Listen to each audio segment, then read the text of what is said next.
Now, let's take a look at emotional self-control, which is a little different. Because what we've just talked about are the primary emotions, these built-in biological experiences that we have that are provoked by events that happen around us.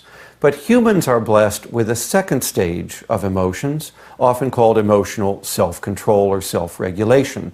And there are several steps that are involved in this stage of emotional control.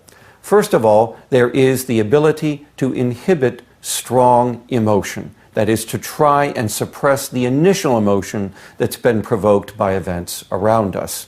Now, once we have tried to suppress or downregulate the strong emotion, you will see humans, beginning very early in infancy, start to soothe and calm themselves using various gestures and mannerisms. Young babies may begin to stroke their own face, or to grab for a transitional object like a stuffed animal, or the silk lining on their blanket and hold it near to them. You may see them pull their appendages in closer to them and sort of huddle up a little bit for sort of some comfort. But there's this effort on the part of people to calm themselves down and self-soothe with these self-directed actions. This also helps us to down-regulate these emotional states that we might find unpleasant. Now, another thing that humans do after this self-calming step is they refocus their attention away from the emotional producing stimulus. In other words, they break the connection to the emotional event in an effort to further down-regulate this emotional state. They may distract themselves by looking away. They may close their eyes or even cover them up initially in order to disengage from the emotional event.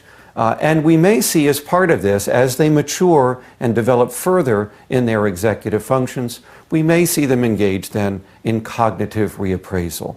They start to talk to themselves, reason with themselves, think through the emotion, and reevaluate its importance. Again, another step in emotional self-control is this reappraisal, something we often teach as part of cognitive behavioral therapy for emotional disorders.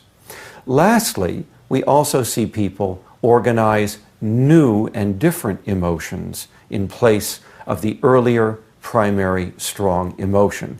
These new emotions are going to be more supportive of the goals that we are trying to pursue and more supportive of our longer-term welfare.